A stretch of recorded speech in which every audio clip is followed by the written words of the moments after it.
Welcome back, OSLP family. Welcome. We're dancing today. Yeah, we are. Because we have the guy panel part 2. Yes. We have all new guys. We are so excited. And we are going to find more about. That doesn't even make sense. Words are hard. And you are listening to our Sleep Life podcast. This is Kellie. I think the guys got you a little flustered. They might Look have. at the little rosy cheeks. She's a little. That's blush.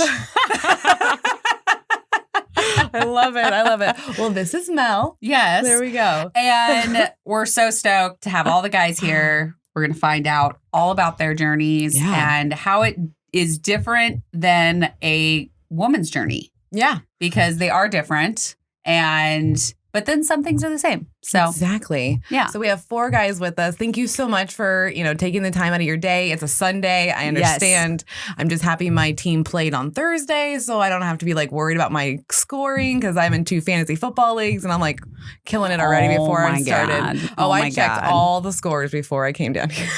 You are insane. I know. You're insane. So, but we have Jared and Nate and Eric and Chris. Yes. No, we have Colby and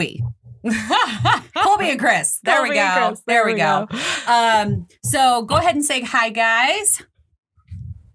What's going on? What's up? Hello. Thank you so much for being here. We really, really appreciate it. Yeah. And who wants to start? Because we definitely want to get, the background on you guys. What was your highest weight? And then what kind of made you want to go and search for having bariatric surgery? Yeah. Let's start with Colby.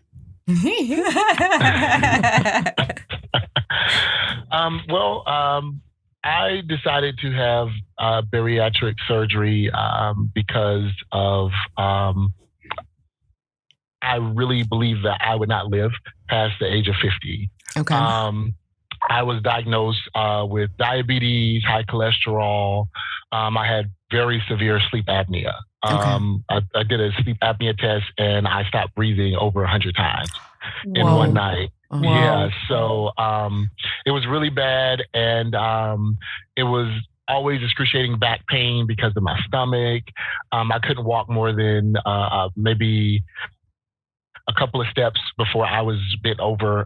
It was just embarrassing. It was just no life. Yeah. Driving, falling asleep. I've had 3 wrecks behind the sleep apnea because I would get no sleep at night. So it just became a danger to me, my weight. Yeah. So I just made a decision that I tried to do it on my own for years. I did lose 100 pounds by myself, but went through a horrible breakup and that plus 200 more pounds came on, and I just wanted change. And my doctor said, "I think you're a perfect candidate for weight loss surgery." I fought it forever because I was under the impression that it was the easy way out, just by people's perception of it, and I had to kind of distance myself from their perception and come into my reality and make the decision.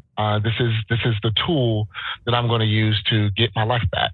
I like that you use the word tool in there because it is a tool. Yep. It's Absolutely. not, it doesn't do all the work for you. You still have to put in the work. And Absolutely. you wouldn't build a house with a feather. Right? Yeah. You need that hammer, damn it. You need that hammer. Yeah, right? That would not be a house I would want to live in if it was built with a feather. I'd be so cold, especially after bariatric surgery. I don't know if you guys have had, we call it the bariatric freeze. I'm freezing all the time. Yeah, my hands are frozen right now. Yeah. Jared's dancing. Love it. What was your highest weight, Colby? 398 pounds. So I was almost 400. I didn't quite make it to 400. Okay. But 398 was my highest. Okay. And what are you at right now? I'm at it fluctuates. I'm at 240-ish. Nice. Wow. It seems like every single day I get a new number. Every single day, but 240-ish is where I'm at. Okay. That's All right. amazing. Yeah. That's 150 pounds. That's incredible. Great I'm job, impressed that you man. did that math in your head. I'm a math major, man. Oh, that's right. That's right. I got like 3 degrees. We're good. I got you. She's got me covered on the math aspect.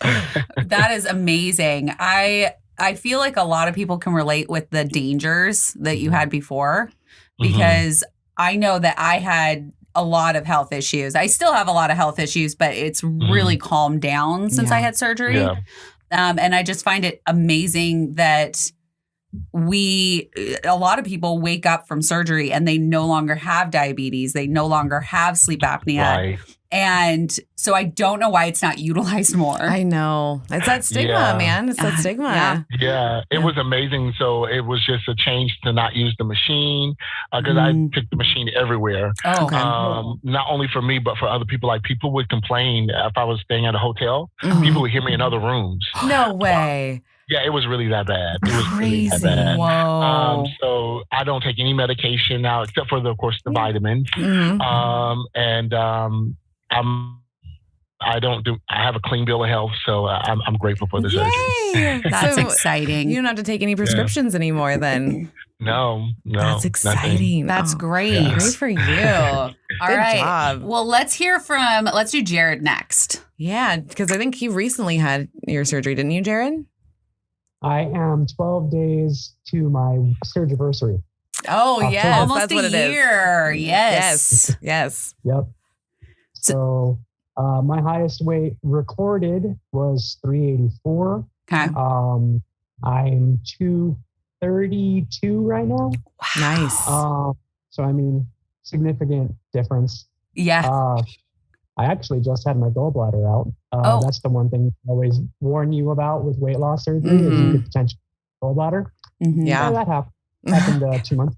So that was a fun experience. Wow. I was actually really lucky. I went back to the same hospital that I had my sleeve done, and my actual surgeon took my gallbladder out. So that's That's cool. That's really nice. You're like, I already trust you. We're good. You just take out the gallbladder.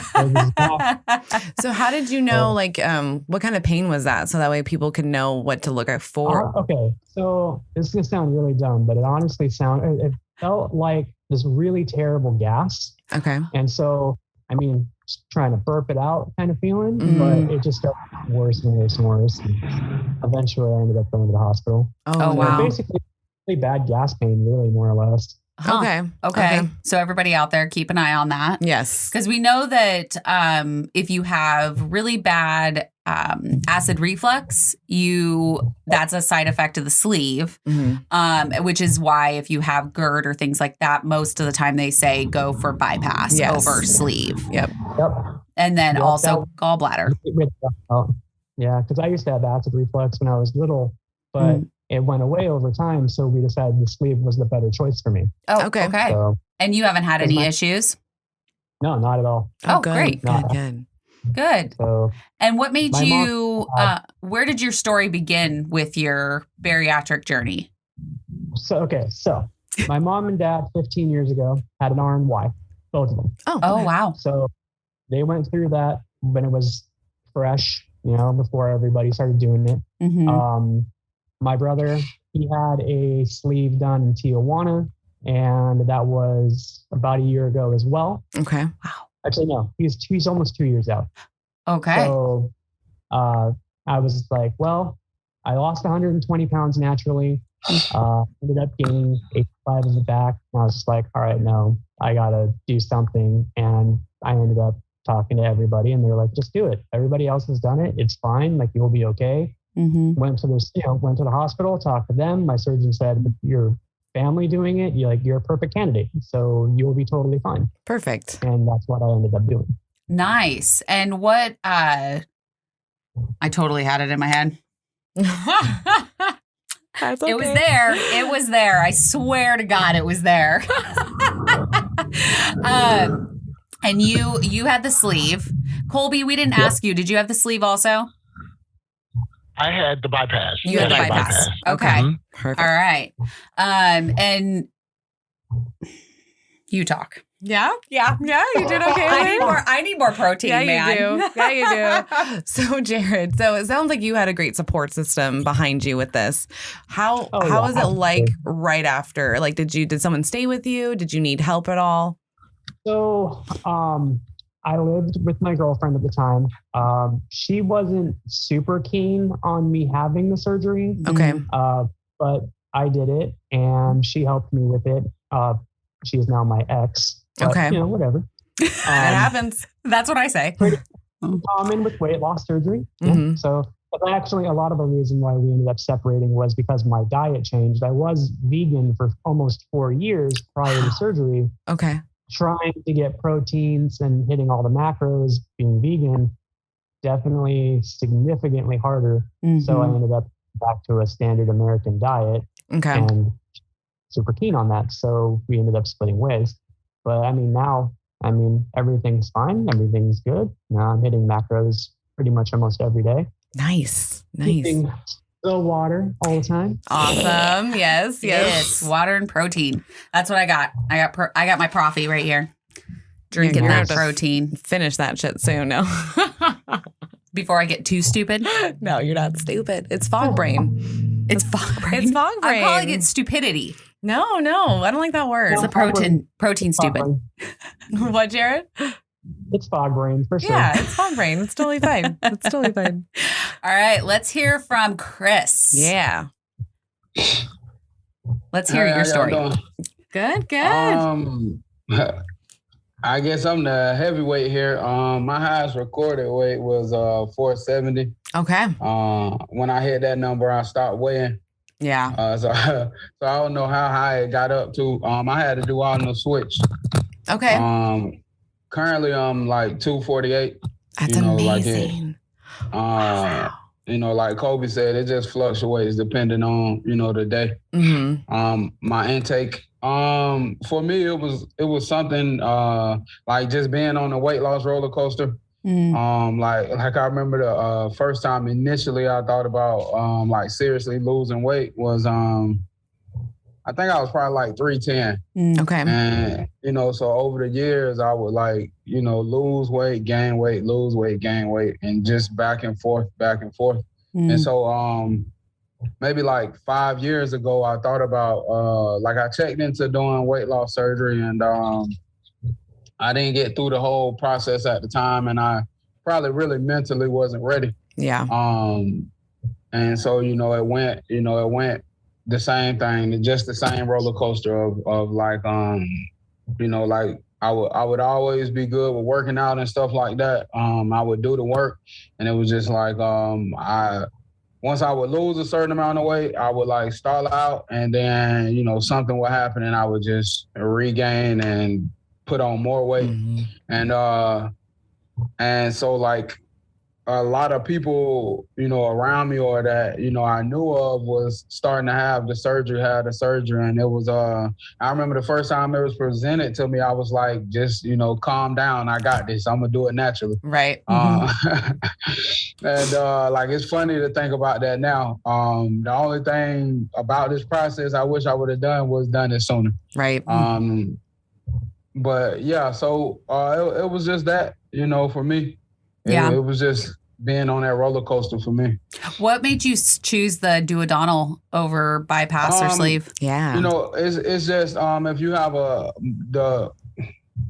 it was created for patients who have like more excess weight to lose, and it's kind of like both the surgeries in one. Yeah. So, and it has a better rate of eliminating regain and stuff like that. So, it was just the best choice. Like once I had sat down and talked to my doctor. Nice. Awesome. So how did you find your facility? Just the hospital that's in the area, and like I said, I had like it was people that was not necessarily like in my circle, but it was like, okay, I noticed this person lost a massive amount of weight. And they may not have necessarily been like, out open about their surgery, but like I would contact them and, and they would tell me that, hey, I had this surgery here, or, I heard of this person having this surgery here, whatever. Okay. And so like, just based on the area that I'm in, I went online looking and found my surgeon. And it's been an easy process for me. Oh, good. That's exactly what we want to hear. How long of a process is that for? I don't know if it's different for duodenal switch or not. No, it's just based on your insurance. So my insurance only had like a 3-month time period, where they just want you to complete certain steps within those 3 months. Okay. It could have been 6 months. I don't remember. It's one or the other, but I think it was the 3 months, though. I'm pretty sure it was the 3 months, but, they give you certain guidelines to hit. And, once you hit those guidelines, I'm sure the same as the other surgeries. Okay. All right. What kind of pre-existing stuff did you have? Did you have sleep apnea? The gamut, the list. Sleep apnea, pre-diabetic, on 2 blood pressure medications, back pain, hip pain so bad that I couldn't like walk through Walmart for like 5 minutes. Wow. I mean, just everything. Like Kobe said, I had a lot of issues with, even though I had a CPAP, like I didn't use it like I was supposed to. So I had a lot of issues with falling asleep, always being tired.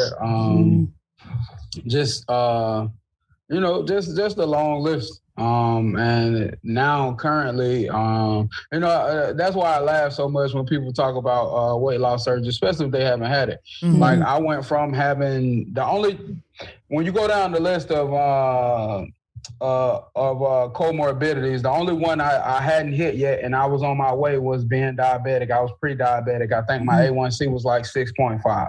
Okay. That was the only one I hadn't like been classified in yet. And now currently, I don't have any other comorbidities. I off all blood pressure medication, cholesterol, great, everything. That's crazy. That's amazing. It's awesome. It's so thrilling to hear, and it never gets old. No, it doesn't. To hear that, like, I had this and this and this and this that was wrong before. And like, I was so close to, I wouldn't live a full life. And now we have so much time. Yeah, so much time. Yeah. People are not on medication anymore. They're able to sleep, because we're learning more and more from doctors that sleep is like number one. Like, you need it so freaking bad. It's not even funny. And eventually I'll get that under control. Eventually she'll get it under control. But man, like, it's so important in not being able, because my brother was 472 is what he reached. And he was doing the whole thing too, where he's like not having, falling asleep all the time and not being able to breathe at night. It was crazy. I think that's like, something that need to be looked into more. But I think what made it harder for a lot of us to lose weight and to maintain that was the lack of sleep, the lack of quality sleep. Because if you know anything about, fitness and that kind of stuff, you need your sleep to grow. You need your sleep to be healthier. And I think that was a big thing as well. Like, for me at my biggest, like, I would probably get 2 hours of sleep before I'm woken up because I can't breathe. Wow. And, during that whole time, I'm gasping for air and, I'm not breathing and all that kind of stuff. And I think that plays a big part in like people not being able to successfully lose weight. I would 100% agree with that. Yeah. My boyfriend had bypass, and he still uses his machine just because he knows that he gets better sleep when he's wearing it. And he doesn't sleep either. So but yeah, he lost 220 pounds, and it was, he said it was night and day from gasping for breath, like you're saying, to being able to actually have a full night's sleep. Which is crazy to think that people aren't getting that. Like, yeah, but you don't know because you're not, it doesn't click in your head, I don't think, that you're not getting sleep because you cannot breathe. Yeah. That's a legit only reason why. It's not anything else. It's just like the pressure, the weight. I was like 70 to 80 times an hour that I was stopping breathing. Whoa. So it was bad. I was high hundreds, probably pushing close to 150 or higher. Wow. Or the amount of times that I would stop breathing. It was bad. It was horrible. Now, did you use your sleep apnea, or did you find out you had sleep apnea before you even looked into? Just a long time ago. I've been, so when I look at like people in the weight loss surgery community, you got the people like myself who always been the bigger person, the bigger kid, and then you got people who put on the weight, later. Now I always been like right now I'm running around at probably like 8th grade, 7th grade weight. So I always been like always been a big kid, a big person. So so I kind of figured out like early on that I had like sleep apnea problems. Okay, that makes sense. It's interesting. Yeah, I find it so interesting, the whole sleep apnea thing. Oh yeah, we're gonna have my surgeon on, and she wants to talk all about sleep. Yeah, she's like, we need to talk about it. Damn it! I'm like, we're doing it, Dr. Patterson. So. Dr. Patterson. Okay, so let's hear from Nate. Yeah, let's hear your story. What's up? What's up? All right, where do we start? My high weight was 400 pounds and some change, 400-ish in that range. Just around that point, kind of made a decision that the quality of life just wasn't what I was looking for. Everything from sleeping, like it's been touched on, a very similar situation as the other fellows. Just not sleeping well, sweating, standing there. I'm an attorney by trade, and going into court and just sweating, standing there, doing nothing. The getting on airplanes, walking into a restaurant that you're unfamiliar with and nervous if you're going to fit in a seat or a chair, and a lot of that stuff. I just I was tired of it, and I had to literally probably done every, keto, low carb, high carb, paleo, modified paleo, Weight Watcher, you name it. I did it, lost weight on it, gained it all back. And I had finally hit a point where I was like, all right, we're doing something. We're taking a bigger step here. Good. I'm glad that you came to that and was like, we need to do something. Was there a specific moment that you remember or was it just everything adding up? Yeah, I think it was just everything adding up. I was getting ready. I think I had just like passed the bar or something like that. Like I had seen a few pictures and I was just like, man, this is rough. I was in the military. My weight gain started after I got injured in Iraq. Okay. And then, I just got progressively heavier and then I just kind of saw some pictures of back when I was in the service versus now. And I was just like, man, this is getting intense. We have to figure something out here.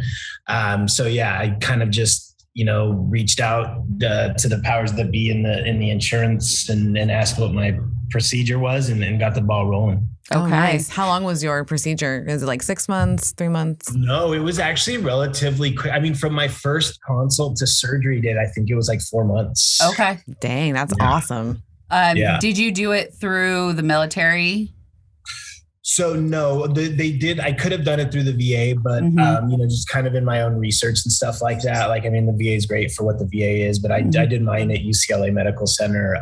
They still paid for it. I have because of the way I was retired from the military, I still have like a private insurance that's like the TRICARE version. Oh, nice. So I was still able to kind of go out of and pick my own surgery facility. Great. Yeah. I know that we have a patron that is, she has the VA. Yes. And it's taken her over a year. Yeah, she's still going. And she's still waiting for like her final surgery date. And that's just intense. It's frustrating. It's one of the big reasons that I chose to go with UCLA as well, was just that I think if I remember, they have like a specific program within the VA. I don't remember the name of it, but it is like a year long of like nutrition classes. And, I guess, in theory, they're trying to just set a strong foundation and build, something for you to succeed. But when you're on the other end of that, you're like, man, let's go. I want to start my life now, not a year from now. Yeah, because like we've been big. Like, I don't know about, I guess that you were in the military, so you probably weren't big all your life, but I was. And that's what's frustrating when you like finally make that decision. You're like, why can't I just do this like in a month? I mean, I get there's like some time scheduling, that's fine. But like when I hear people have to wait a year, like that's daunting. That is insane. Like once I, put in my application, I already knew like, hey, that takes 2 months for process. Cool. And then February hit, and then I had my actual surgery in May. So it was really quick for me.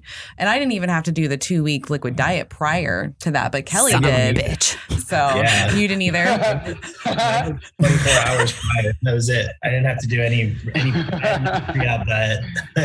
I envy the people that don't have to do that. I did 4 weeks of solid liquids. She did. That's rough. It was 2 weeks before, 2 weeks after. Me too. Okay, so Jared had to do 4 weeks. Colby, what did you have to do? 2 weeks. 2 weeks. Nice. Okay. Yeah. And then Chris? And I didn't do it though. I had to do I only had to do 48 hours, but my original surgery date was in July, but within like 36 hours, I ate a sandwich, so I had to get pushed back. Oh my goodness.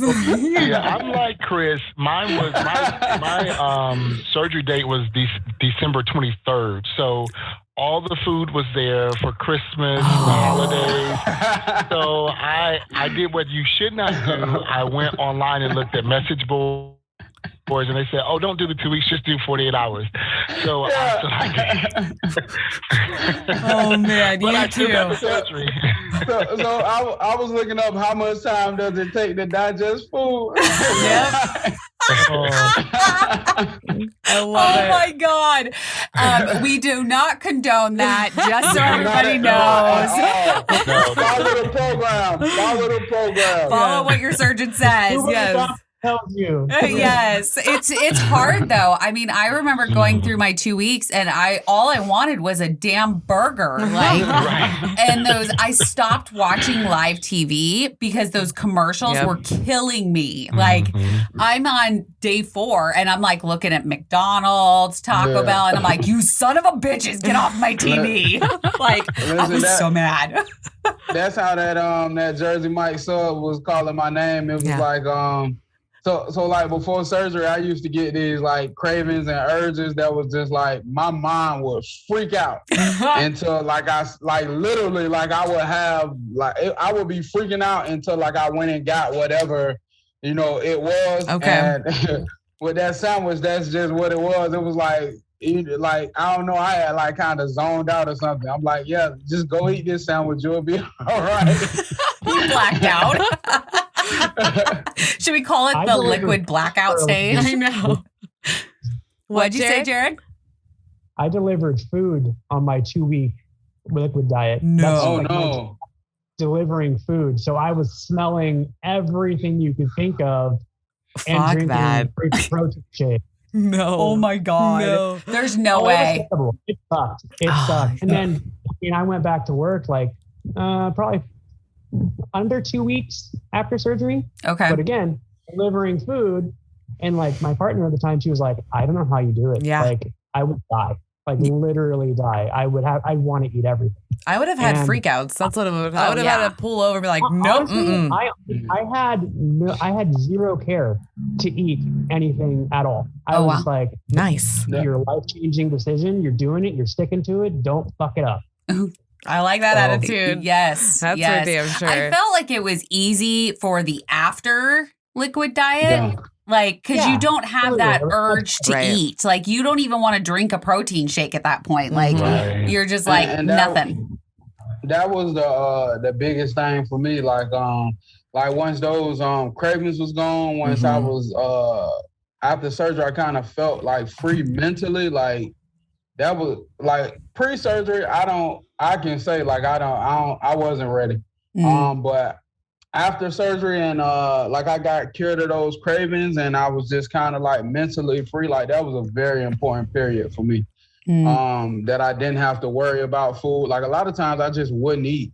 Yeah. Like, I wouldn't drink the protein shakes, nothing, because I just didn't have I just didn't have a want for food. And that was like a big, important period for me. It is interesting how you don't have that feeling. Cause I remember going about like 2 months being like, I don't even want anything. And I'm forgetting to actually eat because I'm not having the feeling. And then having those damn timers on at work, I was just like, oh my God, this is ridiculous. I even brought little Dixie cups to work and just did like some water, some protein, because like I would forget. It was ridiculous. I would forget at work because we were so like, it was a job where I worked in a warehouse of wedding props. Yep. And so I was running all the time.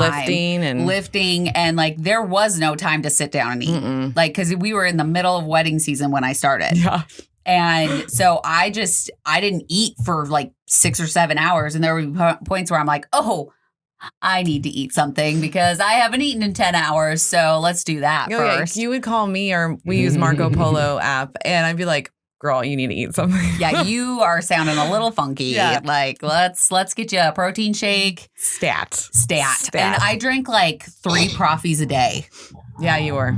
Like, you were drinking those. Like, I drank like, I do not condone this either, but I had like 12 shots of espresso in a day. Like, it was...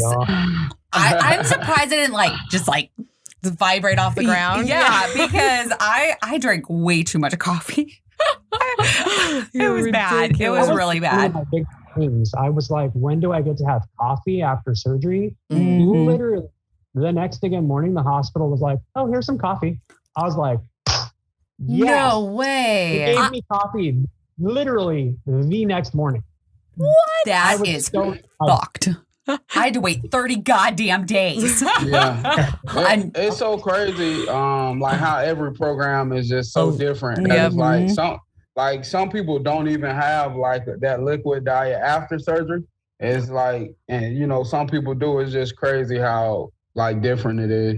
I can't even imagine not having the liquid diet. Like, how can you even like, there's no way. Like, I just think it doesn't help you if you don't do that. Like, I couldn't imagine not doing it. Yeah, I couldn't. No, I was so scared of my stomach ripping that there's no way I would put any solid food in there. I mean, I didn't for like 8 weeks. I was like so scared. I was very nervous. Week 3, I was having food. Like, it I was like, out. no, I am having real food. I don't give a shit. She told me, I was like, oh, I wouldn't do it if I were you. I was so scared. And I did just fine. You did 100% fine. That was just a fear with me, just in my little head was like, well, I didn't actually research everything, guys. Okay, so that was the problem. Did research. So I didn't know like how like your stomach actually goes, like when they take it off. I was like, well, did it open a little bit? What if the acid gets on my organs? I'm so confused. Like, what if it rips? Like what's happening in there? Like, I'm so scared. Well, because if acid could break down your food, it's gonna break down my organs, and I do not want that. Oh my God. You're so funny. That's why I waited. I was so nervous. Oh my gosh. Did you guys have any like big worries like that before or after surgery? Was there anything that was like super anxiety driven for you? Mine was just the surgery itself. I've never, prior to surgery, I've never been in the hospital, never had any surgery. So the surgery itself was just a mind boggle for me about how I was going to go the process, anesthesia, never been out before. So that was really the concern for me. Okay. Not necessarily because I've had people in my life that have had the surgery and was successful with it. So I was familiar with the process through them. But the surgery itself was just mind boggling for me. Yeah. But you did great in surgery, right? You were... Yeah, when I came out, when they first brought me out of surgery, I kind of fought the people, and I was I'm a big guy, so I had to call extra people, and they were pretty.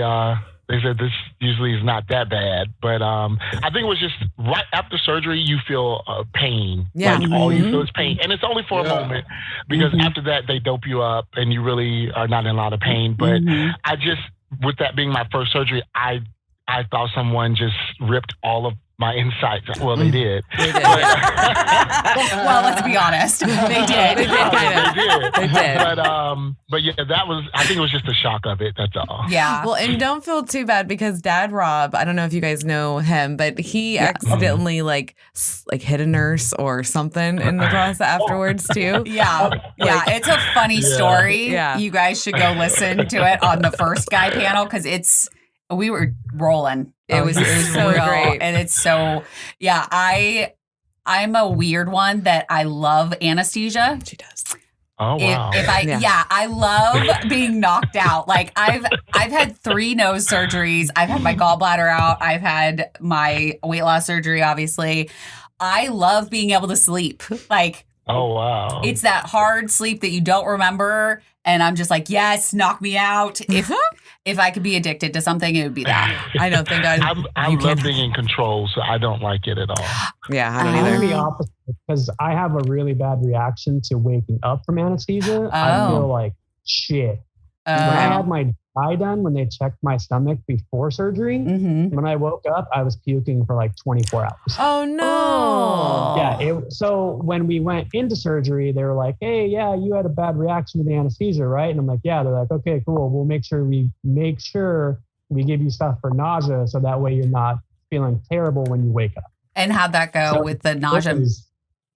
It definitely helps. Okay. I mean, like he was saying though, the pain when you wake up. I mean, that shoulder pain from the gas. I don't recommend that to anyone. No, the gas pain is stupidly. I hated that. I was like, just walking 10 minutes. I sit in my room and I'm like, okay, can I go walk? Can I go now? I was exactly. Just let me out of the bed and let me try to get this done. Yeah, because I did research, so I knew that the only way to get rid of it was by moving. And so I was like, "Come on, let's go. Let me walk." And they were like, well, let's get you sat and like make sure you're good." And I'm like, "No, I'm fine. Can I go walk?" Like.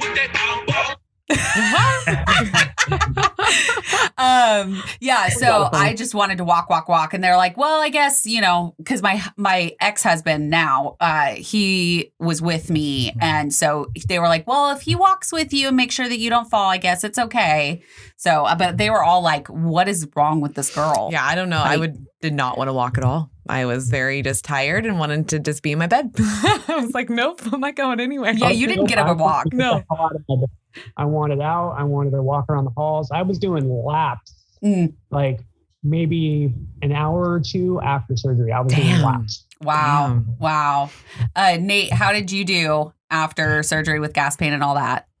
I mean, yeah, like I almost feel bad sometimes when we talk about like the process and people that went, it was so smooth. Like, that's awesome. Like I literally had almost virtually no hiccups in terms of anything outside of the norm of pain. Like I was walking probably 3 to 5 miles collectively a day within the first week of surgery. Like I was just moving, that wasn't at one time. Like I would do that throughout the day, but, even like in terms of reintroducing foods and eating, like I've just never had, like, there's nothing that my taste changed or nothing that has given me issues. It just went really smooth. So I feel kind of bad sometimes because like people are like, this. Lucky. I didn't have any of that. Yeah. No, that's great. I mean, Dr. Dovek says like if you come out that way, that means that your surgeon like did their job right. Yeah. Because I didn't really have any hiccups either. Yeah. I tolerated all food very well. The only taste bud change I had was I hated vanilla before, and now I like it. It's weird. I don't understand it, but that always seems better anyways. Right? Something that you loved and then losing seems worse. Yeah. Yes. Oh, yeah. I mean, but I can still tolerate chocolate. I can still tolerate all the foods that I loved before. It's just I like vanilla now. Okay, sounds good. Yeah, I'm with Go ahead, Chris. I'm with Nate. Like like the process has been so smooth for me, and just basically like and follow the plan. But basically I'm like a garbage disposal. Like I can handle anything, I can eat anything, and like it's no issue for me. And even like after surgery, once I walk that gas down, I mean it's been nothing but it's just been nothing but smooth sailing for me. Nice. And even like I know the lady that I was in support group with, she had her surgery directly after me, the same surgery. And she had issues of she couldn't stop throwing up. Oh no. Immediately after her surgery. And I know, she went on to have some issues, but it's like, like Nate said, I feel bad sometimes, like hearing the stuff that people deal with. And it's just like, I don't know, because everything's just been so perfect for me. Exactly. Well, and it just proves that our bodies really are so different from each other. Yeah. And that we can't compare because like someone's going to be in pain versus not pain. And it could be the same surgeon, same surgery, and you're just reacting differently. Well, and Mel didn't have any gas pain. I didn't. With hers, and I had horrible gas pain. So it's just, Lucky. it's just whoever, I mean, it's literally our bodies, because you can have the same surgery on the same day with the same doctor at the same starting weight, and you're going to have completely different end results. Yes. So, Well, and my surgery was a little Terrible different. food allergy. oh, really? I was in the hospital for 5 days. I don't remember 4 of them. I went into anaphylactic shock after eating shrimp. I got a shrimp allergy. I could eat shrimp no problem prior to surgery. Ended up being on a respirator for 4 days. And that was caused by the surgery, apparently. That's Wow. new. Whoa. Make sure that you are testing your food. Okay. I didn't even know that was a thing. No. So good to know. Thank you for telling us, because that is scary. Yeah. You don't. That's I mean, there are some random things that can happen, but I mean, overall, none of us regret the decision. No. Oh, hell no. Yeah. I would do it in a heartbeat. Yep. Knowing everything. Yep. Just wish you had known about the anaphylactic thing. Probably a little sooner. Yeah. I'm about 10 now. I get to quick carry around something cool. I get to stab myself if something happens. How many people can say that? Oh my goodness, I love it. So we did a question in our last guy panel, and I really enjoyed it. What's in your DMs? I think you need to be more specific. So what is like? Well, I want to know everything, like, because Nate just laughed, so I want to know what's in his DMs. But on your weight loss Instagram, what's in your DMs? Like, what do you get asked the most? Is it more guys that message you, girls? Like, what's up with your DMs? That's my question. Yeah. I mean, I think I think the funny part is that there's a conversation that I always had. Like, I was like, I'm going to get into the gym. I'm going to start lifting all these weights, look good, feel good, get all these muscles, and all these girls are going to be DMing me. 90% of my DMs is dudes asking me how to lift. Yes. Man, what is this? Love it. That's so funny. Oh, so a lot of questions on exercise, how to lift. Yeah. A lot of questions about exercise. I think a lot of people, I had reached relatively, recently did a transition where I shifted from just trying to drop weight on a scale to recomping my body. And so I think there's a lot of people who ask, like, what do you eat?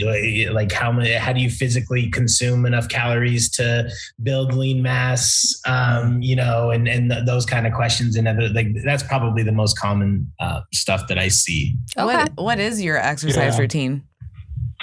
I train 6 days a week, about an hour to an hour and a half a day. It's a pretty standard like weightlifting split in terms of, like I'll have like a back bicep day, a chest day, a leg day. And then right now, I mean, ideally I'd be hitting somewhere in the 2,800 calorie a day range, but it's a challenge. It's tough. Yeah. How far out? Yeah. That's a lot. And Jared wants to know, how far out are you, Nate? My surgery was 12/14/2019. So we're approaching 2 years. Wow. Exciting. That's awesome. Exciting. Yeah. What about you, Jared? What's in your DMs? So like he said, a lot of people on, what you do to lift correctly or not. I'm a personal trainer outside of my regular job as well. Oh, wow. And I went for nutrition as well too. Wow. But I mean, really it's pretty much, what do you need to do to lose weight? What do you need to do to, get to this particular weight? What's the magic pill? That's the biggest question I get. What's the magic pill? There is none. Yeah, no. There isn't one. Mm-mm. So, but I mean, literally you would think, you lose a bunch of weight, you're going to get, try to get jacked and look super good. And all these girls are going to get into your DMs. no, he's right. It's literally a bunch of dudes. That's awesome. I love it. I love it. So great. Colby, what's going on with your DMs?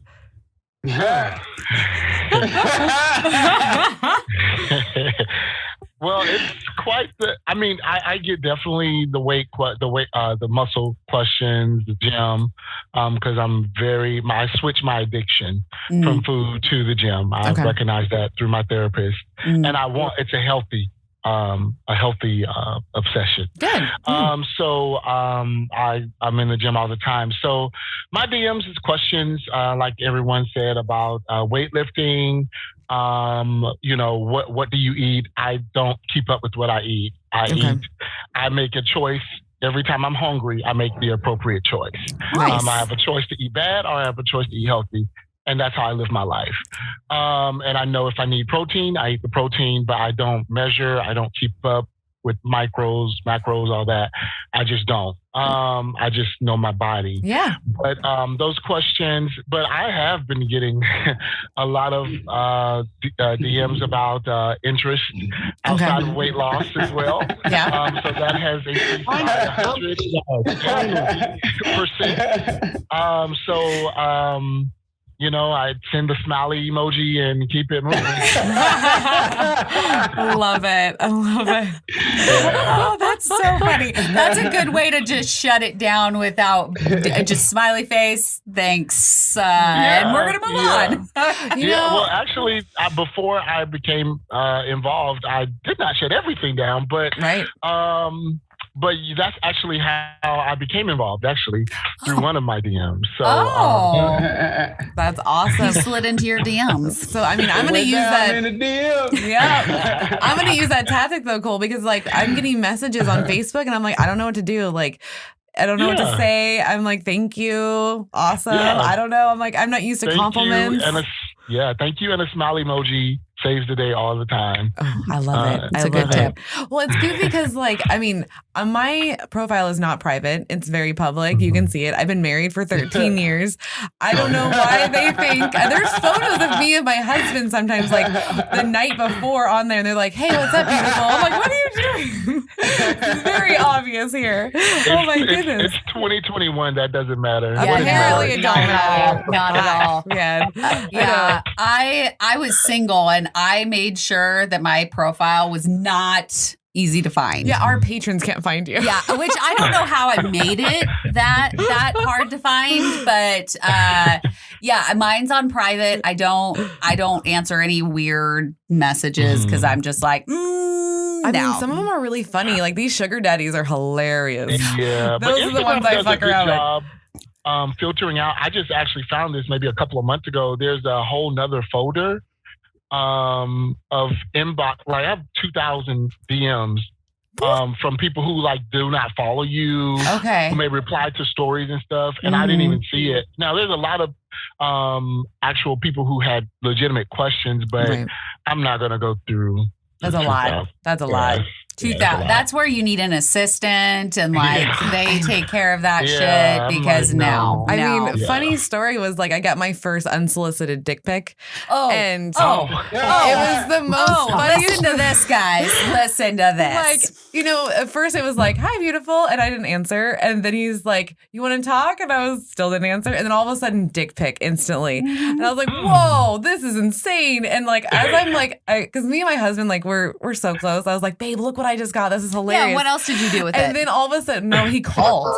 The dude called twice trying to do a video chat with me, and I was like, hang up. Yeah, and then what did you do? What did I do?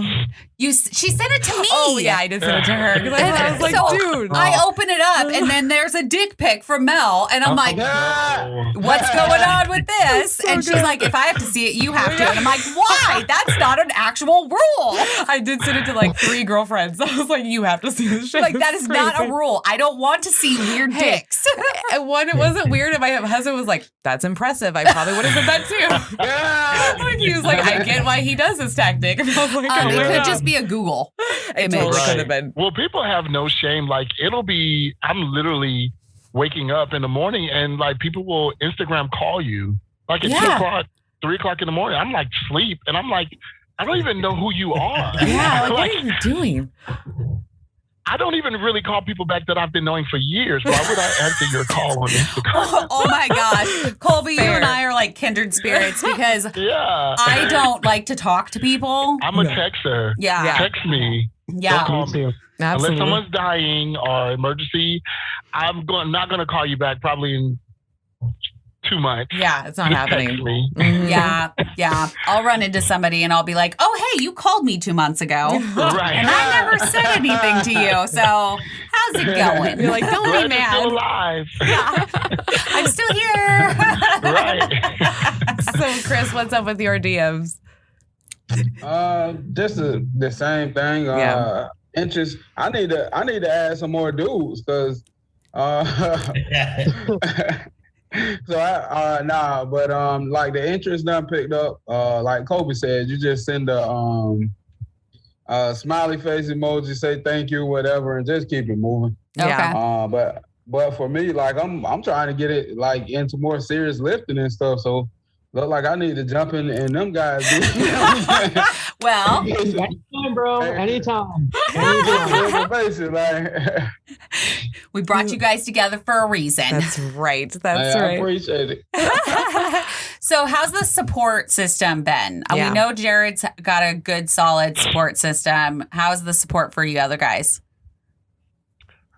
Mine's been great since the beginning. I mean, I've been fortunate. I have my family that's local. I have, everybody's been pretty supportive of it. I honestly too, I don't know about the mental support side, but like I made a decision that I was having surgery and that I was going to kick this surgery's ass and that this was going to be my journey. And I really didn't I never everyone had it like, oh, are you scared? Is that dangerous? I'm nah, I'm just going to go do the surgery and move on, nice. So I just, from the mental side, like I didn't really rely or think about the support, but physically and recovering and, kind of moving on in this journey, I'm fortunate to have family and friends around that are, been a solid kind of cheerleader squad. Are you seeing any therapists or anything? Are you needing any of that? Not regularly. I probably should, but I keep saying that I am going to go back. I actually kind of, again, I don't necessarily condone this. I just more or less had like a falling out with the nutritionist for the surgery team, just because I was going one way with my body and they wanted me to continue to basically starve. And I was like, I'm trying to lift weights here. This is not sustainable, the amount of calories that you're asking me to maintain. Yeah. We had kind of parted ways with the surgery team side. Again, listen to your team. Don't do that. So the therapy side of it though, I probably should go back, and I do think it's important because I think, there's some underlying issues in the community, especially with transfer addiction and things like that are very real. And, whether it's a positive addiction like the gym, it looks like Kobe was mentioning, the same as me, becomes an obsession, but, but you do see, I've seen a few people kind of uptick in drinking and other type of things that if you're not careful can kind of spiral quick. Definitely. And I recently learned that a transfer addiction can also be to slider foods. Yeah. Which I didn't even realize that could be a transfer addiction, which is very interesting. Well, what I thought was interesting too, we just released our episode with the Real Berry Boss, and she realized that she was having transfer addiction just because she was buying PJs every time she left the house. Yeah. Any store she went to, she would buy comfy PJs, and she ended up having over 20 PJs. And her friend's like, you're searching for comfort. That's why you're going for comfy things. And it could be just little as you buying PJs every time you leave the house. Like, it doesn't have to be this big, huge addiction. It could just be something plain very Jane. simple. And it's not hurting anybody if you have 20 pairs of PJs. No. Or going to the gym, but you have to keep an eye on if it starts to get unhealthy. Yeah, then you kind of seek out help. But absolutely, I think the therapy is really a great thing to do because I know, I didn't even realize why I was eating until I spoke with my therapist. Yeah, and kind of processed through a bunch of stuff, and then I was like, oh. That's why I'm eating. I'm trying to control what's happening with my system. So I'm eating because I can. So it's kind of an interesting, I don't know. I have always been a therapy. Like pro therapy. Yeah. Yeah. Yeah. Yeah. My mom is too. She's always been like, you have a problem? You want to talk about it? Okay, well, let's go get therapy. No, mine's like, you have a problem? Here's food and shut up. Have fun. Yeah. There you go. We don't go to therapy. What is that? That's not okay. They're scammers. That's my dad was all about like, they're just trying to take your money. There's nothing wrong with you. And I'm like, okay, Dad. Okay. Like, yeah, I didn't say there was something wrong with me. Yeah. I just want to talk to somebody. Nope. So that's where my like food problem came from. Was it was very like, is she sad? Is she mad? Is she upset? Here's food. Here's food. Here's food, just to make her feel better. And no one ever actually took the time to be like, how are you? What is going on? Yeah. And that's why I talk about a lot with Kellie now. It's like, that's the biggest thing. Like if you're in my circle, it's because you've asked me how I'm doing. Like you actually genuinely care. Because there's a lot of people that don't give two shits of what you're going through. And I only want the people around me that do care. Because like, I don't know about you guys with this journey, you know, you kind of shed some, not just your own fat, like with your own friend group, the people you actually allow in your life. Husbands, you Like, know, whatever. Whatever. Yeah. Yeah. I mean, if they're toxic and they don't care, then let's not have them around. Yeah. Absolutely. I've lost lots of friends because we would go hang out and do the food thing. Yep. And now I'm not, I don't give a shit. I don't need to go eat, you know, a bunch of food. I don't care. Now it's like if my friends are like, hey, let's go out to dinner. Where do you want to go? Dude, I don't care. Pick whatever you want. Yeah. Yeah. I'll just find. Yeah. Exactly. Yep. I'm pretty much the same way. I'm like, where do you want to eat? I don't care. Whatever. Like I'll find something wherever we go because it's all just protein based. Yeah. You can find anything. Yeah. Yeah. Like even if it comes down to it, have some chicken fingers and you're good. So It's true. Refried beans, man. They're everywhere. Oh, I love refried beans. yes. Yes. Colby or Chris, because I know, Colby, you said that you were in therapy, right? Yes. I had my surgery right before the COVID shut down. So I was losing my weight and transforming while we were shut in. So there was a lot of nuance to that. Made some behind my weight loss, made some major decisions with my life and was dealing with that as well. But yeah, like Jared said and Nate said, I had a great support system at the beginning, but I think sometimes people become comfortable with your unhealthiness. It becomes sometimes a way that makes them feel better about themselves. Yes. So a lot of times I surrounded myself with people who like that validation to be the better looking one in the group. Oh, yeah. Or what have you. So I was always the fat one. So when that weight loss changed, dynamics changed drastically. And I lost a lot of, almost my whole circle is completely different. Lost a lot of things in the process. But yeah, I did go through therapy. I thank God I did. Yeah. I would probably be somewhere crazy. But yeah, I went through therapy. We talked about the addiction. My grandmother raised me, and she was a very, she was one of those Southern grandmothers who never said, I love you. But she cooked. So her I love you was a pound cake. Her I love you was a casserole. Even in college, she would always load food. My freezer was always full. And that was her love. She's never said, even she's passed, she's been gone for 7 years, but she's never said, I love you. I love you ever. So I equated love to food. So whether it was happy, emotions, everything was guided by food. So when I wanted to celebrate, I went to food. When I was depressed, I went to food. When I was okay, I still went to food. So food, and I felt like right after I ate, I just felt satisfied. I felt, and the more food, the more love. Is how my mind gathered that. So just separating myself from food and kind of living, eating to live and not living to eat is where we are kind of guiding myself. And full disclosure, with the cross addiction, now going to the gym, it has kind of messed with my mind a little bit. Because I will look in the mirror and still think I'm 400 pounds. Like I will literally. Absolutely. Same thing, dude. Yesterday, I would say, man, you look amazing. And then the next day, I was like, you're so fat. You're so unattractive. And be in the gym for like 3 hours, just lifting weights. So just trying to work that. That's what I'm working through right now. Okay. Yeah. All right. And you guys, images. I saw everybody nodding their head. So, and Jared said that he feels the same way some days. Yeah. Every day. Every day. It's real. It is very real. I forgot, like the other day, I don't know, I was doing something and I was like, man, I just feel frumpy and soft and terrible. And somebody was like, dude, like, did you see, like, what are you talking like, are you okay or what? And I was like, man, I don't know. Just leave me alone.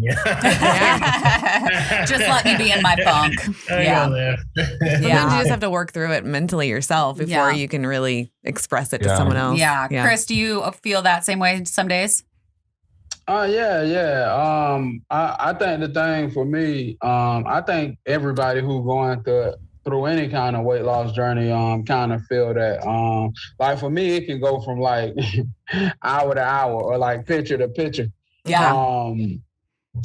But I think a big thing for me is like when you 470, you pushing 500 pounds, the quality of life is so horrible. It's easy for me like to be extremely thankful to like where I'm at now.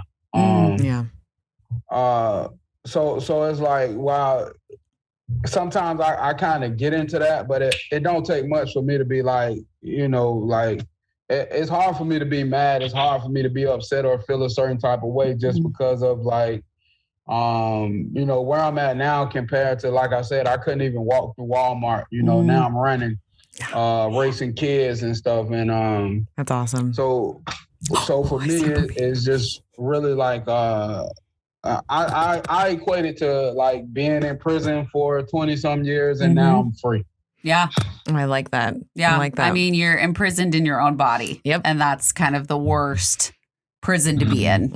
When you can't move, can't do anything. I know you know all about that. I feel it because I was bedridden for 3 years, almost 4 years. Yeah. I got up and I couldn't even barely walk because I had such bad sciatica pain. My fibromyalgia and my arthritis my fingers, I couldn't even close my hands. So they were kind of like claws for the majority of it. Like there were some days I couldn't even walk to the bathroom. And so I feel you on that completely. And it's the hardest thing when you sit in bed and you're just staring at 4 walls. Yep. And that's all, that's your whole world is within those 4 walls. And then you get the surgery and then you're like, and that's what I do is like when I'm having a bad day, I'm having an off day and I'm like, oh, I just feel fat and like not feeling myself today. I'm just like, you can walk and you can function by yourself. And it doesn't matter if you feel fat or not. Like you still, you have to appreciate what you've gained. Oh yeah. Since then. Well, and that's the non-scale victories, which is great because I want to because we love celebrating those. What was your guys' first couple like awesome ones? Your biggest non-scale victories. Yeah. I won't say biggest, but probably my funnest was the first time I realized I could drop stuff in the floorboard of the car and pick it up. And like not have to open the door and that kind of stuff. So like I'm driving and just dropping stuff and like, hey. People are like, what is he doing next to me? That's a good one though. This guy, but no, that was pretty cool because it was like I realized it kind of one day by mistake, and I was, the size I was, I had to open the door, lean out, then pick up whatever I needed to pick up, shut the door back and all that. So this the first time I was able to, I dropped something and I just, without thinking, just reached down and picked it up. I was like, oh, that's cool, man. You're like, oh shit, that just happened. Nice. That's a new one. I have not heard that one before, but that's a big one. Yeah, we hear the steering wheel one where the tummy doesn't touch the steering wheel. Oh yeah. But never the one where you can grab stuff. So, yeah. Which I like. That's a brilliant one because I can do that now too. Yeah. Like that's a whole thing. Oh, that's funny. Mine was where I could like sit like this in my car and still have my wheel right here. And it's like, oh, hey, whoa. Like, nice. Just chilling, being comfortable, waiting for friends. Yep. So, yeah. That cross-legged. Yeah. Mine is, I travel pretty much a lot. So mine was definitely getting on the airplane and not needing an extension. That was definitely mine. And not pretending like I had my seatbelt fastened and I didn't. Oh yeah. Actually fastening the seatbelt without an extension. That was mine. Nice. I love that. I love to travel. And the first time I traveled after hitting goal weight, it was like night and day. Like I could carry my own suitcase. I could walk through the entire airport and not be winded or like freaking soaked in sweat. Yeah. Being able to sit comfortably in a seat. Like you could even sit sideways, which is just bizarre when you're overweight. I can move around in the seat. What is happening? Yeah, exactly. Melanie was so funny when we went to Florida because she was like, look, I have room on either side. I can turn. I don't have to use a seatbelt extender. She was like, I was so excited. Over the moon. I don't travel much, and so only memories I have was like the worst ones. And this is the first time we can I can move around. And we did have like a long flight. It was like 3 hours and a delay over, and then another 3 hours. So I'm like, oh, I can literally turn and move, and not just like your butt gets sore, the side gets sore, and now none of that's happening. Yeah, like, this is crazy. I fixed the width. I just have not fixed the length yet. I'm 6'2", so if I don't get the first seat, the front or the emergency exit, it's horrible. Oh, I bet, you're not gonna be able to fix the height thing. No, not unless you chop off your feet or something, and I don't see that happening. So, my ex-husband was 6'4", and so anytime we flew, we always used my disability as an excuse to get on the flight first, so we could snag the front row, the clutch, or the exit row. Yeah, so the exit row is the clutch as well. Yeah. What about you, Nate? What was your biggest non-scale victory? I mean, I don't know if it's like the biggest, but my favorite one is, I like clothes. I enjoy shopping and having like wearing clothes and being able to walk into like, Nordstrom or Suit Supply or some of my favorite stores and get stuff off of, the rack and not have to go to the big and tall store and pay 3 times the price for half the quality. So that was a big moment for if I think the first time I walked into Nordstrom and I was like, I'll take that one. Hell yeah. That was a big moment for me and something that, still kind of sticks with me. Because I just remember, having to go to the specific store and finding, there's like, I was like perfectly round, I'm not tall. So I was 400 pound, 5'8", so try to find a 57 waist pants, 57 waist. Wow. 56. 58. Oh shit, look at this. Wow. 57 to 58. That's crazy. 56. Jeez. I'm down to a 44 now. 44. Wow. There you go. It's so 38. crazy. Ooh, and the 38. Jeez. That's my goal. That's Jared's goal. Look. Okay, so I do probably have the biggest one. The biggest one now is that me and my son can basically wear the same clothes and stuff. Yeah. Like, he can he wear like a lot of my shirts, my shoes, and that kind of stuff. And one day I put on some shorts. They was 36s, but I put on some shorts and I'm like, these not mine, but I could fit them. Yeah. And I was like, it was just, it kind of blow my mind like every day. That's amazing. Considering that I was that much bigger than him. And now, I'm probably like a 60 pound difference from him now, but it just, it's crazy. How old's your son? He's 14. 14. Okay. Nice. All right. Yeah, my son's 15, and it's funny because we're all short people at my house. Yeah. So we're all like between 5'4" and 5'5". We all wear the same size shirts and pants now. And pants. It is ridiculous. Like we're all like 32 30s. Like that's what we are. he finna be taller than me, and I hate it. I think Dylan's the same size as Eric, right? No, he's finally passed both of us. Oh, did he? Yeah. So now he's taller. Just like by a little bit, but man. he told me today, he said, I can't wait till I can look down on all y'all. Yeah. That's awesome. They're little shits. That's so funny. I love it. So how is your guys' shopping? I mean, kind of piggybacking on what Nate was saying for his non-scale victory, how's your shopping changed since losing weight? Yeah. Completely different. Yeah. I mean, go from, what 5X, 4X shirt can you find at Burlington Coat Factory in the Big and Tall to, I mean, I work for Reebok and I can actually buy clothes off my floor. Nice. So, I mean, like it's completely different. That's awesome. Different because you're originally going from what fits me to, oh, hey, that's cute. That'll look really good on me. And you can buy it. Yeah. That's how it is for me, at least. Nice. For me, it's I love clothes. I love clothes. I really do.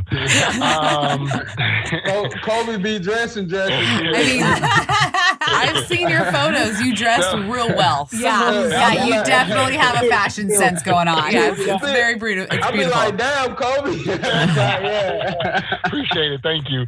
But for me, it's just not having to plan. Like literally, I'll be in the gym and I'll have somewhere to go, and I just want, sometimes you just want something new, fresh. Yep. And I really won't have to plan. I will go to the gym. I'll go home, take a shower, and I'll just stop by H&M on the way or Express on the way, and I'll literally just change the shirt on my way. Before then, amazing. Absolutely not. I couldn't do that. I had to make sure the material fit right. It didn't make me look bigger than I was. Of course, I couldn't go in the store. I had to go online, so you had to wait.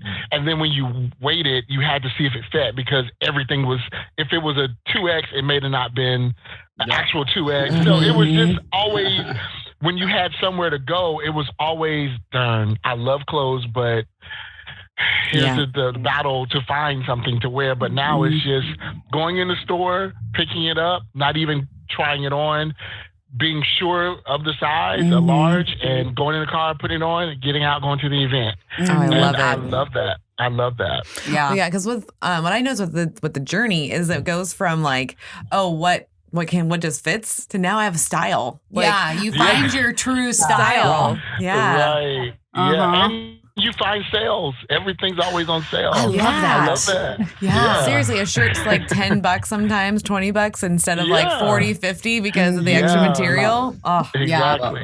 Yeah, I have my big closet. And then I have the whole front hall closet that is just my jackets. And I'm like, this is out of control. Like, Kelly, you have to stop buying clothes. Yes. Because every time I go in somewhere, I'm like me and Zach went into the Costco warehouse. We have a warehouse store. So like all of their like surplus stuff goes there. And he wanted to find work pants.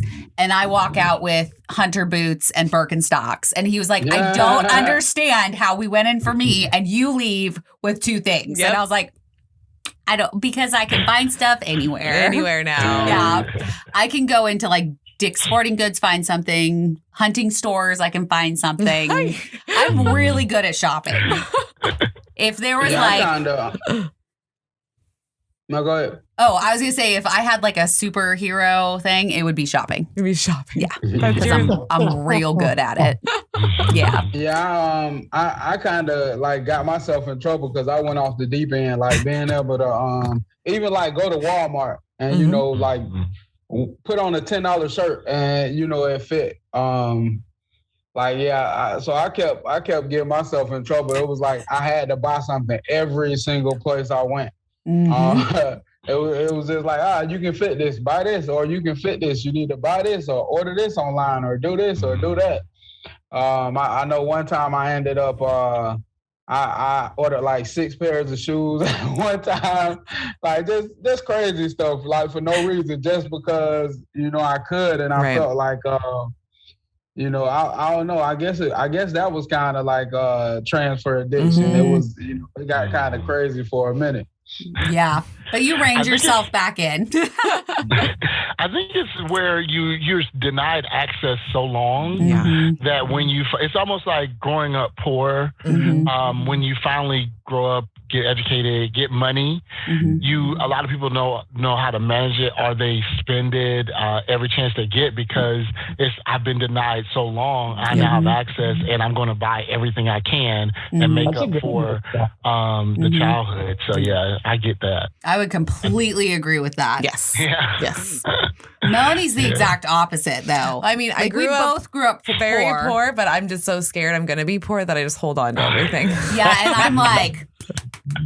Yeah, I'm with you. I gotta stop. I'm just so nervous all the time. But like, I definitely indulge now with clothes, but it's definitely not the rate that I'm hearing from everybody else. She's seen my closet. But it's just scary for me because I'm just like, I've always been the breadwinner of the household too. So I'm just like, no, we don't do that here. Like we call it. I do have what is it called? Towel. What do we call it, Cal?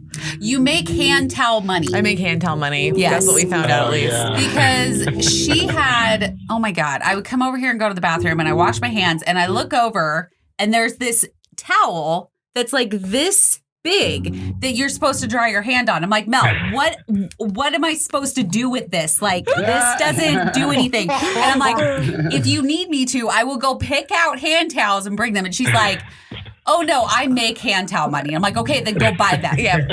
Please, because I realize a towel this big. No, I'm sorry, it's not happening. We only had the one too. One towel, like one hand towel. Like, I don't throw anything away. Like I buy it once. Here we go. We have it until you don't have it anymore.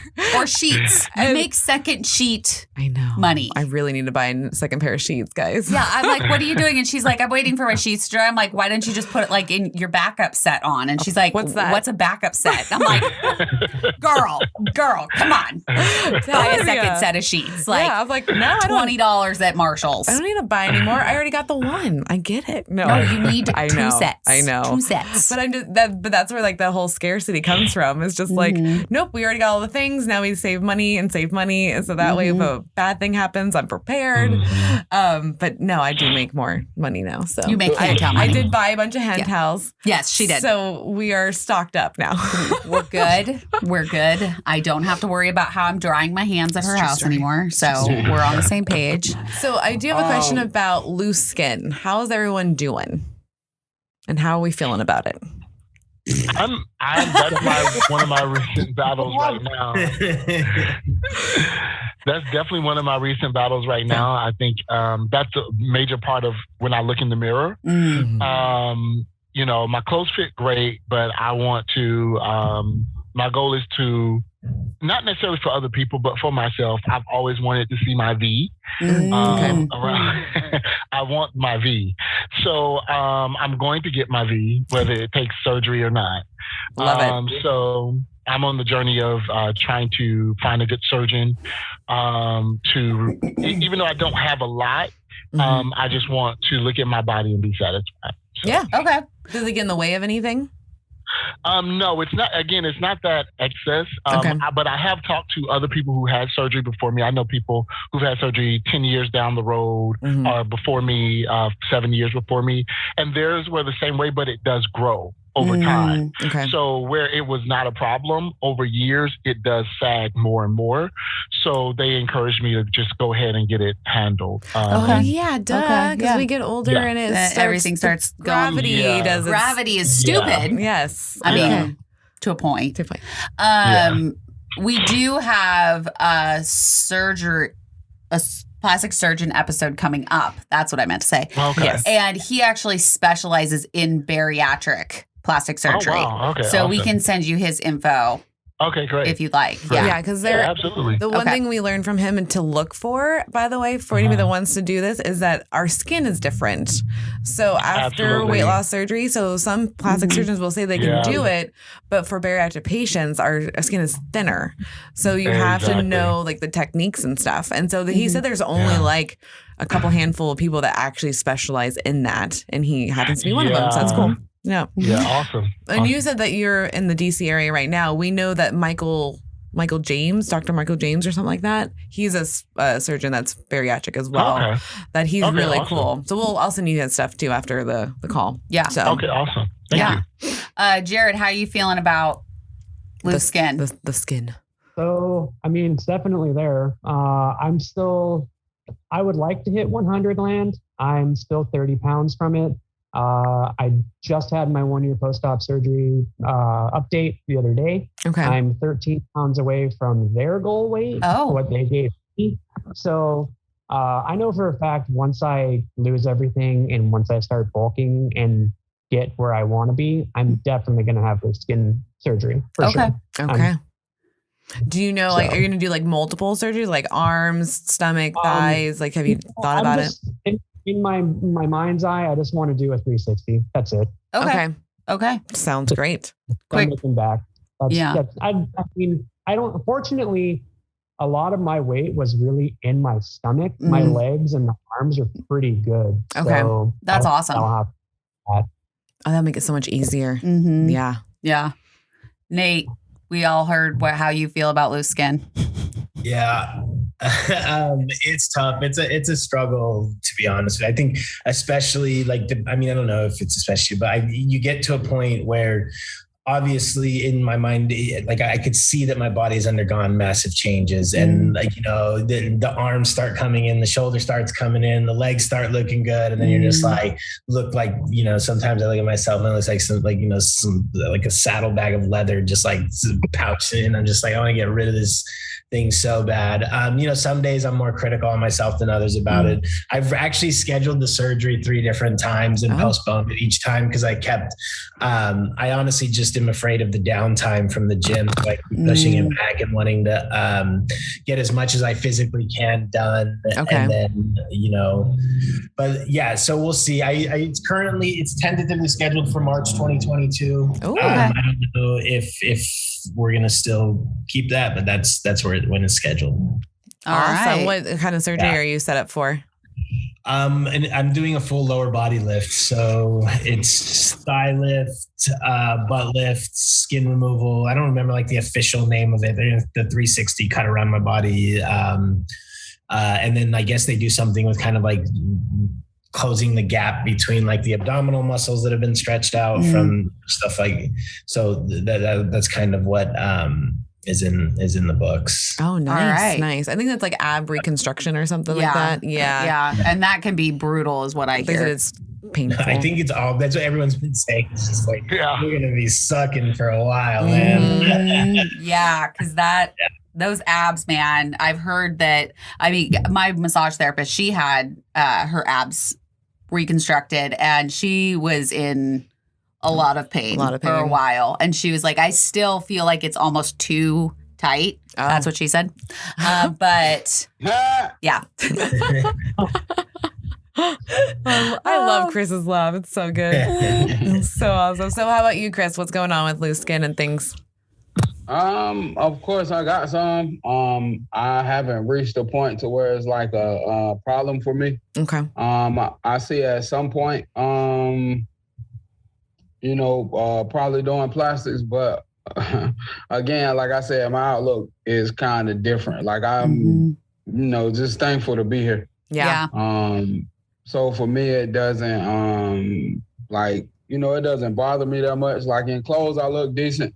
Yeah. So for me, always being a bigger person, I never really, like I said, I guess it's kind of different when you, picked up weight later on. Yeah. Then you just always, you grew up a big person or whatever. So I never kind of put much stock into how I looked physically. So it's now, like I said, I look decent in clothes.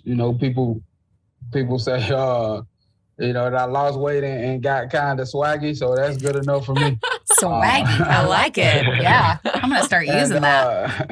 So for me, that's where I'm at, and I'm, this journey is kind of day by day. So I'm sure one day I may get there, but I'm good. Good. You're good right now. Okay. Good. Yeah. I feel like I started out like that. I was like, nope, I don't need anything. I'm good. And then my husband left me and I was like, damn it, we're doing plastic surgery. Very nice. I know. Gotta do it. Gotta do it.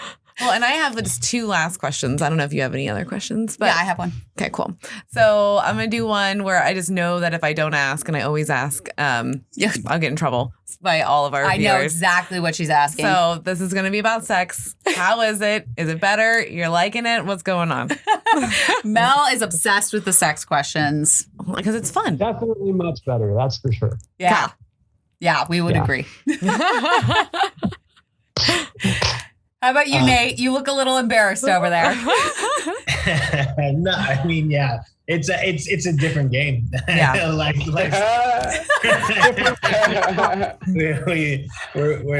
we're playing a whole different game now, Right? Game changer. Yeah. I mean, just everything from, honestly, I think a big overlooked part of it is just the confidence too. Like, I mean, you look good, you feel good, you're probably gonna perform good. You know, like that's Look good, feel good.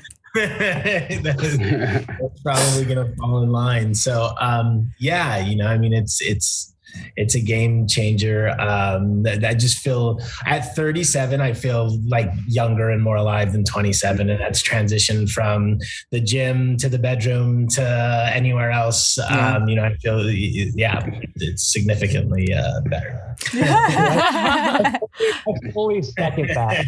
Nice. I fully second that. Yeah. Yes. How are the girls though? Are they like, are they judgy at all about like loose skin or anything like that? Or I mean, no one has said anything. awesome. He's like, thanks for putting that in my head. I might be in somebody's group chat somewhere. I don't know. I didn't want to put that in your head. Us girls really don't give 2 shits. No, we don't. As long as you're nice to us, we don't give 2 shits what's happening. Yeah. So I don't want you to think that that's what we're thinking. Not long as you're nice. Yeah, be nice about it. Yeah, I feel like at the end of the day with any of that stuff, whether it's men or women, you know, like I'm probably thinking about my loose skin during sex far more than she is. Yeah. 100%. There are other things on her mind besides your loose skin. I would just 100%. coming from somebody who has loose skin, dating somebody who has loose skin because he had weight loss surgery. It doesn't matter. It doesn't. Like it honestly does not. Yeah. No, and we're all people. We just want to have fun. I just want to get laid. So that's all I care about. I'm just saying. I mean, I'm just saying. Just saying. That's pretty much in anybody's mind. Bring on the DM. You heard it, ladies and gents. Jared's taking DMs. Love it. How's Colby and Chris doing? I will just say that definitely it increased the drive a lot more.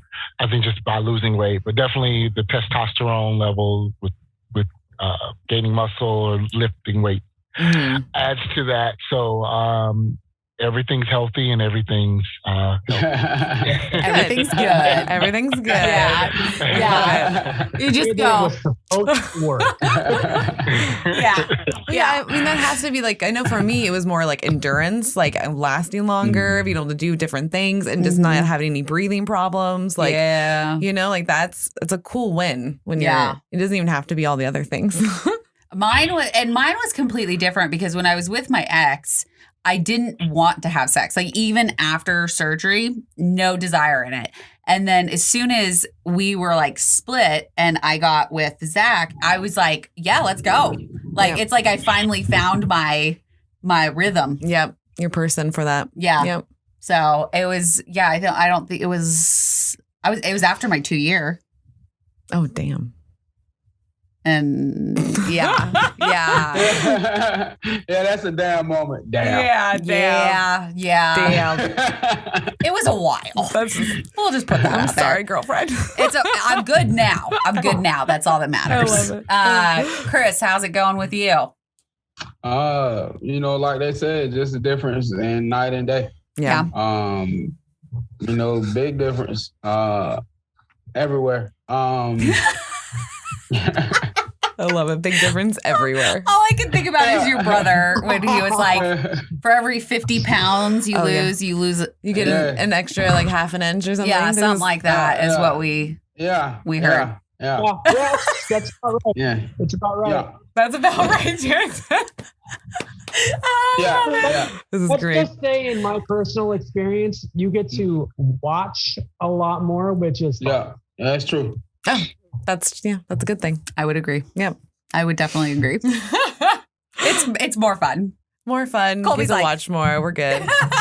Well, those were my two questions. What's mine yours? is how do you feel like, because we all know that men in the bariatric world are way less than women. Yes. Where there are more women in this community.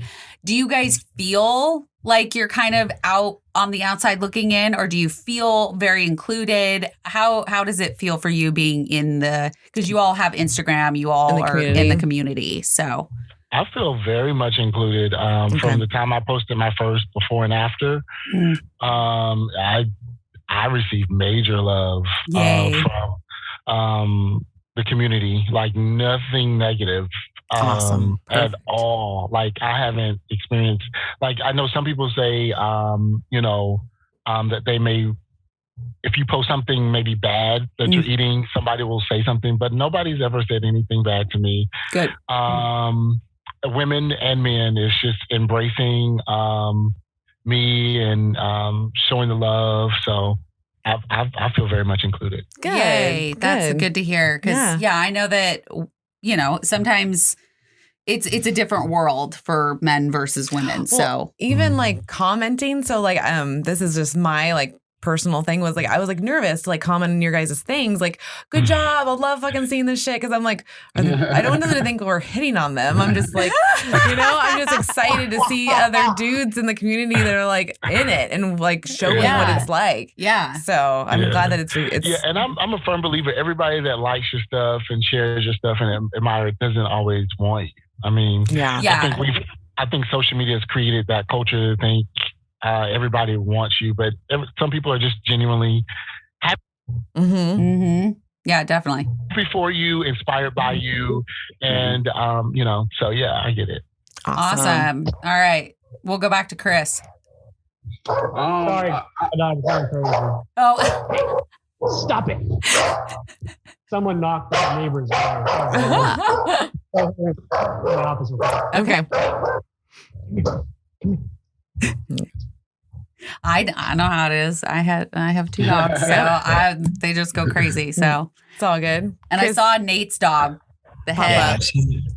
She's ready. I love puppy dogs. I'm obsessed. Every time we see one, I'll be driving. So good. I'll be driving down the road and there'll be a dog on the side, and I'm like, oh my gosh, there's a puppy. She literally will stop what she's saying in mid-sentence and just like, dog. I'm like, oh my God. Stop. Or we'll be on a Zoom call and I see a dog out of the corner of my eye and I'm like, oh my God, I saw you do it when you saw Nate's dog. I was like, oh my God. I'm like, puppy. I thing when my cat walked by and my dogs. Yeah. I was like, animal. Okay. Chris, you're up. So I think I kind of see it like from both sides. I probably don't I probably don't follow as many guys or like as friends with as many guys as like the other guys. Okay. So I'm kind of like smack dab in like the women's world. Okay.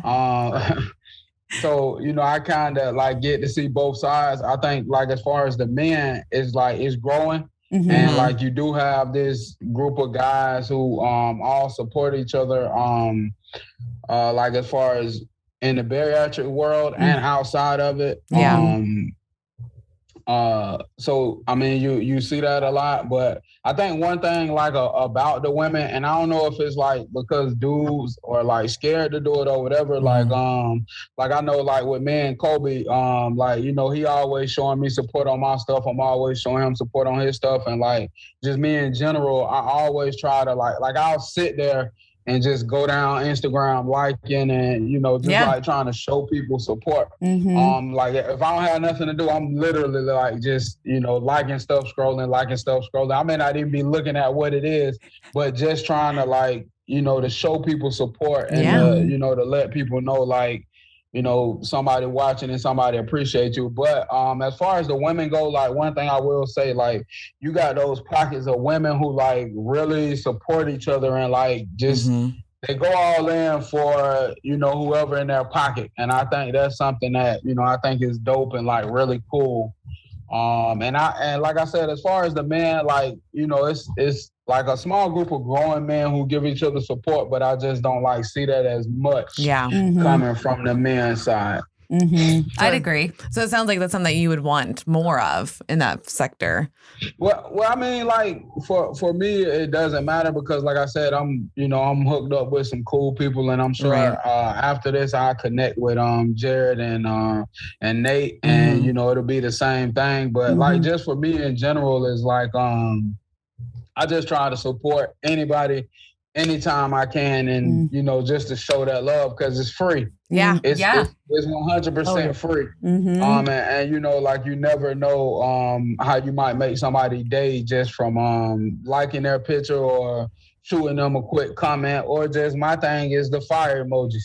You know, I think some fire like I'm quick to jump on somebody's post like, you know, that's dope, whatever.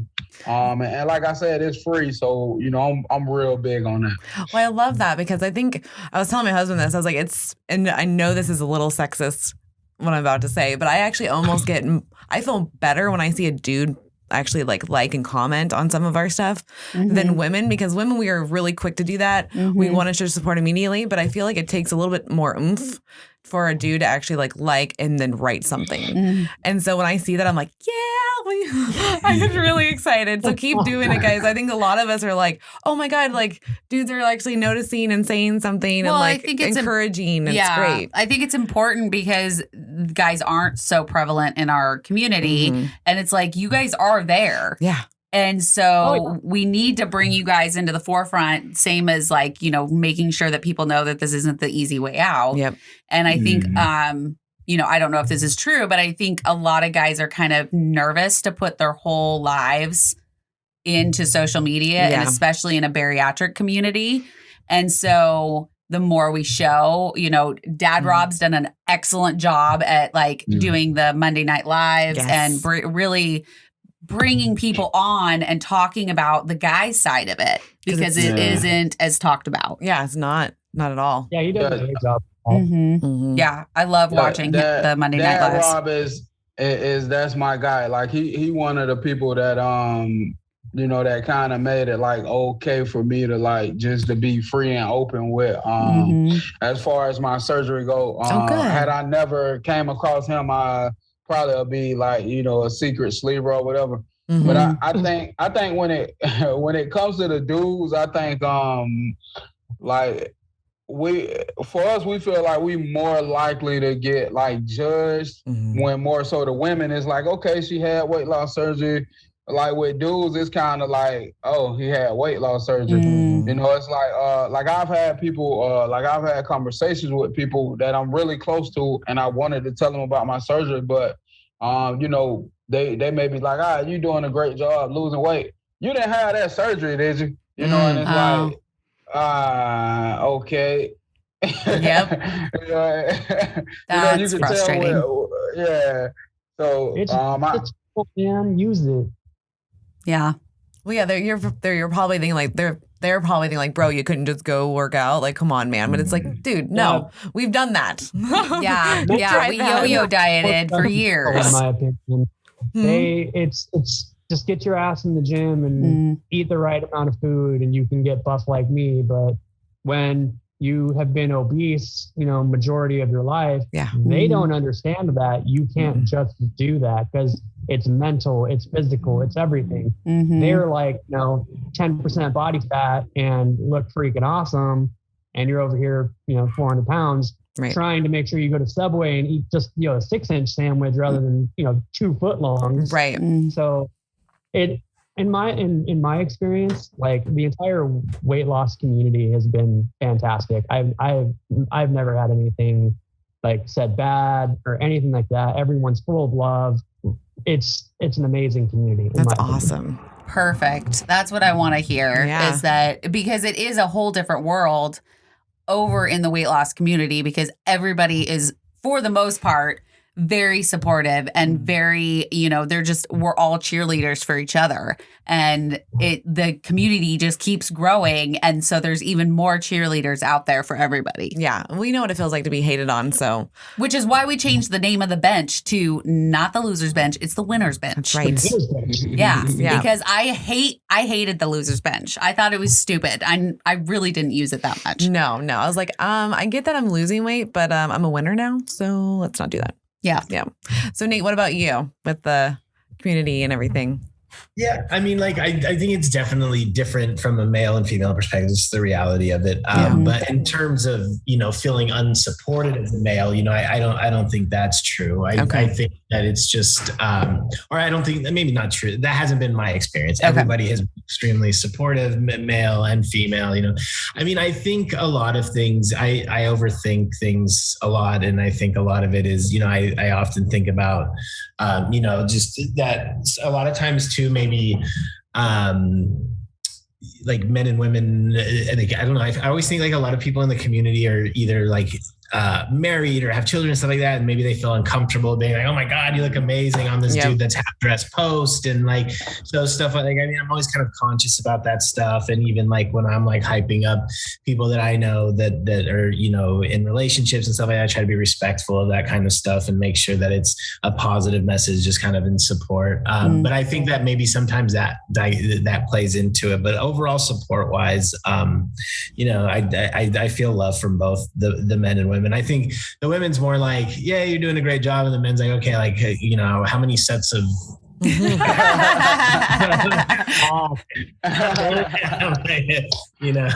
love it. Either way, the love's there. That's awesome. All right, Colby. No, he already answered. Did you already answer? Yeah. Oh. Yeah, I was the first. Yeah. I was ready to hear more. All right. Do you guys have any questions for us at all? I would just piggyback and say. Go ahead. No, I'm good. I would just say, is there anybody that wants to give out some tips that like, if you want to reach people, like what would you say like is like the one thing that you want to let them know about? Yeah. And then, what's your number one tip for anybody going through this? If you're thinking about weight loss surgery, pull the trigger. Just do it. You have plenty of people on social media that will gladly help you with anything. And I'm one of those people. If you're thinking about it, reach out to me. I will gladly tell you anything you need to know or want. Awesome. Perfect. Thank you, Jared. I would say that in my experience, the first, 4 to 6 months post-op can really change the entire way that this process goes for you. Mm-hmm. And if you commit to the program, follow the program, get in good, healthy routines, you could be back to, eating all the things you enjoy in moderation much quicker than, if you play this roller coaster type thing where you're not really sticking to the program. And that's been my experience. And that's usually my advice is make the money with the surgery like immediately following post-op. Take time to address the relationship with food that got you here, and really learn to have a happy and healthy relationship with all foods. And I think that's huge. I like it. That's perfect. Yeah. I think my takeaway would be remember that surgery is just a tool. It's not a fix all be all. So it's just a tool to help with the gym is a tool, eating is a tool, therapy is a tool. So it's a tool. It's not the fix. So always keep that in mind. Yes. Awesome. Yes. All right, Chris, last but not least. My thing is, I think the biggest thing is like when it comes to dealing with people, I see a lot of people have issues with dealing with like how people think and how they feel towards them having surgery or just in life in general. Mm-hmm. And my favorite thing is to say F them, just F them. Like you seriously got to live life in a way that sometimes that is really just like F people. Like you got to do what's best for you. You gotta, like I'm going through it now of kind of like making, more decisions that put my mental health first. And it's like, it's uncomfortable and it's kind of weird for people, but it's like, if they not helping you grow, if they not, helping you level up, if they not pure of heart, if they don't have your best interests at heart, like sometimes you gotta, push off from them and do what you need to do. And maybe you can circle back, but, you gotta love yourself. And like I said, just F them. Yeah, I like it. I like it a lot. Say it. Fuck them. Yeah. Get them the fuck out of here. I was wondering could I cuss, but like literally, like I'll see somebody, post something on their story or a caption on a picture of how somebody said something that offended them or a certain family member doing something, and I immediately DM them and say, fuck them. Fuck those people. Yeah. Just fuck them. Like that's it. Like sometimes you got to live your life for you. Love you. Put you first. Yeah. Well, and you did the surgery to take control of your life and to have a life. And if you are connected to people that are like that, no, like just okay, move on. Well, just how can you be successful if you have those toxic? There's the door. Don't let it hit you on the way out. Yep. Seriously. Exactly. All right. Well, if you guys want to see this episode before everybody else does, you need to go to patreon.com/OSLP and pick your tier. They get about 10 days before everybody else does. And if you want to just watch it when YouTube comes out, just hit the little subscribe button and the bell. And then you'll be able to see all of the ones that drop. Yes. And if you want to join our support group, which is called the Benchies, it is the best support group in the world. That's right. That is also on our Patreon. So go ahead and go over there, check it out. And yeah, because that's where you get to talk to me and Kelly all day long. There's about 50 to 60 people in that support group. And we just we trade like tips, tricks. We tell people what we're doing that day. And it's really helpful because it keeps us on track. Yes. So. Most definitely. Yeah. All right. Thank you guys for being here. We really, really, really appreciate it. And we will see you guys next time. Bye.